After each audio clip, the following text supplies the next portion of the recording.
에피소드로 끝날 줄 알았던 장제원 의원의 미친 개 발언 파장이 커지고 있습니다. 현재 경찰들이 장 의원의 사과를 요구하고 있는데 사과해야 된다고 보십니까?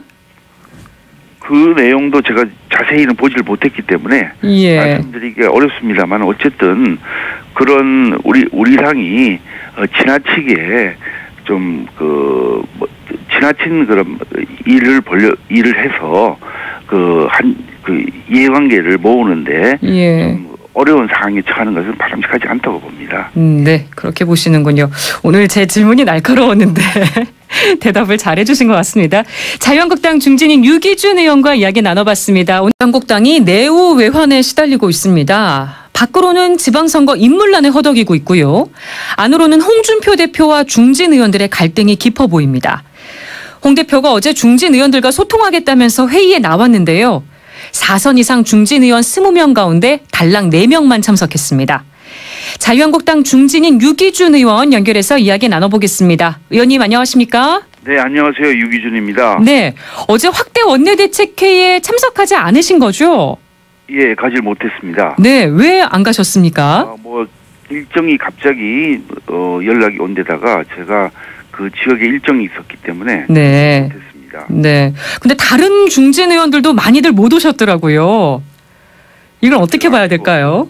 제가 알 수가 없는 일인데 아마 이 일정 자체가 오래전부터 계획되어 있는 게 아니고 제가 며칠 전에 연락을 해서 의원들끼리 일정 조절하기가 아마 어려웠을 것으로 생각합니다. 네. 중진 의원들은 매주 수요일 날 최고위원 중진 의원 연석회의 재개를 원하고 계신 거잖아요.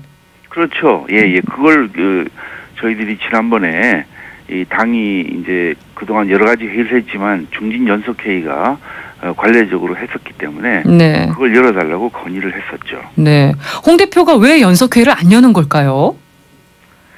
글쎄 여러 가지 이유를 말씀하시는데 저희들로서 좀 납득이 안 되는 그런 거였고 종전 관례대로 매주 한 번씩이라도 중진 연석회의를 최고 중진 연석회의를 열어서 당 내에 중진 의원들의 다양한 의견을 수렴하고 그것을 당 운영에 반영하는 게 좋겠다고 생각합니다. 네. 지금 지방선거가 코앞인데 자유한국당 지지율이 정체 상태입니다. 벌써부터 기울어진 운동장이라는 말도 나오는데요. 이번 지방선거 어떻게 예상하십니까? 예, 상당히 어려운 게 사실이고 어떻게 보면은 보수 정당으로서 정부 여당을 견제하고 또 적절한 대안을 제시해야 되는데 그 역할을 못하고 있는 것도 있고 말씀드린 대로 이제 당내 민주주의도 제대로 작동하지 못한 이런 것들 때문에 문재인 정부가 안보 경제 정책에서 여러 가지 문제점이 있음에도 불구하고 또 국민들이 그로 인해서 실망감이 큼에도 불구하고 그 실망감이 우리 당의 지지세로는 연결이 안 되고 있는 그런 사정에서 좀 쉽게 말하면 이제 사방이 험지가 돼 있는 그런 상황이고 전에 문전옥답은 이제 자갈밭이 된 것이고 또 자갈밭이라고 하면 그나마 또 자갈이라도 치우면은 우리 갈 수가 있는데 그 자갈밭도 지금은 바위투성이에 아주 노지로 그렇게 변한 그런 상황이라고 보여집니다. 네, 자갈밭이 노지로 된 원인에 홍준표 대표의 거친 발언도 있다고 보십니까? 그렇게 직접적으로 물어보시면 제가 말씀드리기가 그렇습니다만은 어쨌든 당대표께서 이 어려운 상황을 맡아서 당을 이끌어가는 게 힘드실 것으로 생각하고 저희들도 힘을 보태야 된다고 생각하고 여러 가지 건의를 드리고 있기 때문에 좀 잘 받아들이셔서 이 상황을 좀 잘 타게 해줬으면 좋겠습니다. 네, 당장 지방선거의 꽃이라고 불리는 서울시장 후보가 마땅치 않습니다.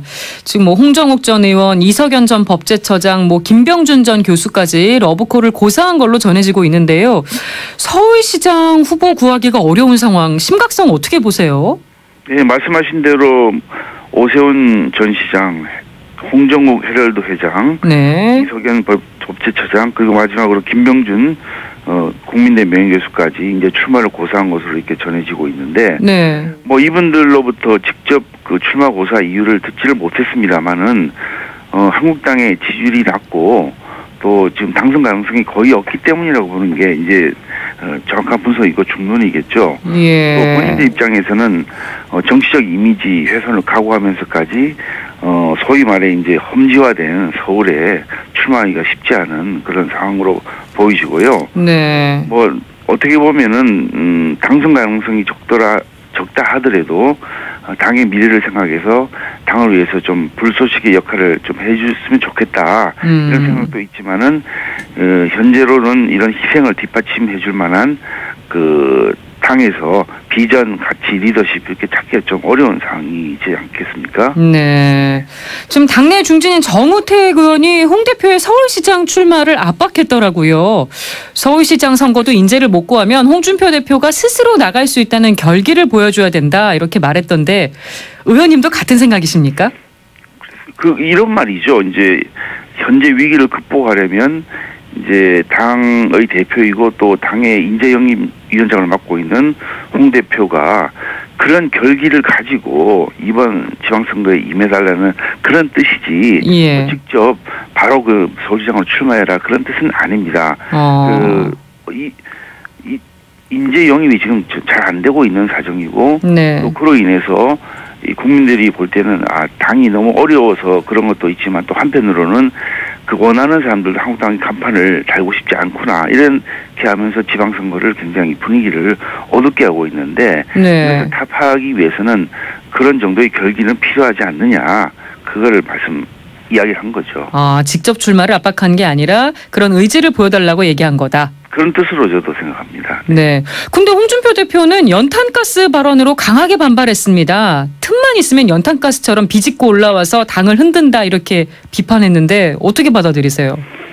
그래서 이제 작년 3월 31일 이제 그 홍준표 대표가 당 대선 후보로 선출된 날입니다. 예. 3월 말일 겁니다. 3월 30일 정확한지 모르겠습니다만. 네. 그러면 대선 후보 선출되고 또 그 이후에 당 대표를 맡고 하면서 실질적으로 당을 운영한 게 거의 1년 가까이 됐는데 예. 아직도 그렇게 말씀하시는 거는 좀 경우가 아닌 것으로 생각하고 이제 1년이면 상당히 긴 시간이거든요. 예. 그래서 이제 그런 말씀보다는 어떻게 하면 우리 그 당을 구성하고 있는 많은 의원들의 뜻을 보고 또 그 우리 의원들 능력 있는 분들이 많은데 네. 그분들의 능력을 다 함께 모아서 이번 지방선거를 대비하는 그런 쪽으로 전략을 바꾸고 또 우리 당의 운영을 그런 쪽으로 한다고 그러면은 왜 그렇게 외면을 하겠습니까? 네. 또 홍준표 대표가 다음 총선에서 중진 의원들을 강북 험지로 차출하겠다 이런 뜻을 밝힌 건 어떻게 보셨습니까? 그래서 일일이 제가 그에 대해서 말씀을 드릴 필요는 없을 거로 보이는데 네. 지금은 우리 당의 간판으로 어디를 나가더라도 다 어려운 사정이기 때문에 예. 그런 것보다는 좀 근본적인 해결책을 내놔야 될 때라고 생각합니다. 네, 인재 영입이 어렵다 보니까 전략 공천 확대로 이어지는 것 같습니다. 경쟁력 후보를 전략 공천에서 이기는 선거를 하겠다는 전략으로 보이는데요. 적절한 전략이라고 보시나요?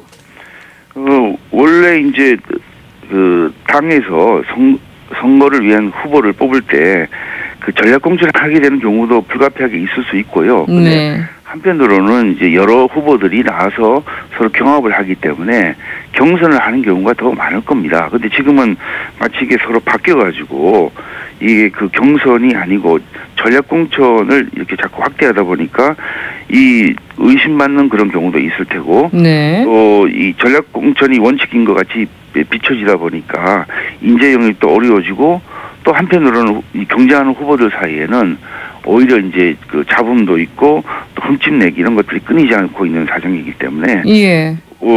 현재의 전략 공천에 대해서 한번 결국은 당선 가능성이 제일 높은 후보 또 그 지역에서 선출될 수 있는 후보를 뽑아주는 게 공당의 기본적인 의미이기 때문에 네. 그것을 보고 이번 그 공천에 있어서 원칙을 다시 한번 다듬는 게 좋을 것으로 생각합니다. 네, 지금 남경필 경기도지사, 유정복 인천시장, 서병수 부산시장, 김기현 울산시장을 전략 공천하면서 다른 예비 후보들 반발이 커지고 있습니다. 근데 여기에다가 이인재 전 최고위원의 충남지사 전략 공천설까지 나오고 있거든요. 어떻게 보세요? 예, 뭐 공천을 하게 되면은 그 전략 공천이든 경선이든 그 후보로 되지 않는 분들에게서는 여러 가지의 불만이 있을 수 있고 또 그로 인해서 당의 전력이 좀 소진되는 그런 측면이 있습니다. 근데 그 과정을 통해서 승복할 수 있는 그런 분위기를 조성을 해야 되고 또 만일에 어렵다고 한다면은 그 지지자들로 하여금 편하게 당을 계속해서 지지할 수 있는 그런 분위기를 만드는 게 중요한데 지금 보면은 말씀 그대로 전략공천을 하기 때문에 반발의 강도가 상당히 높은 것으로 보이고 또 그로 인해서 그 이원 선거에 연착륙을 하기가 좀 어려운 그런 사정이 되는데 지금이라도 일단 경쟁력에 있어서는 확연한 우위가 확인이 되는 그런 경우라 하더라도 방금 말씀드린 그런 부작용을 줄이기 위한 노력을 당에서 해야 될 것으로 생각합니다. 네. 바른미래당과의 인재영입 경쟁도 관건입니다. 안철수 인재영입위원장이 자유한국당 전현직 지방의원과 당원들을 대거 영입하면서 인재영입이 더 어려워졌다는 얘기도 있거든요. 의원님 어떻게 보세요?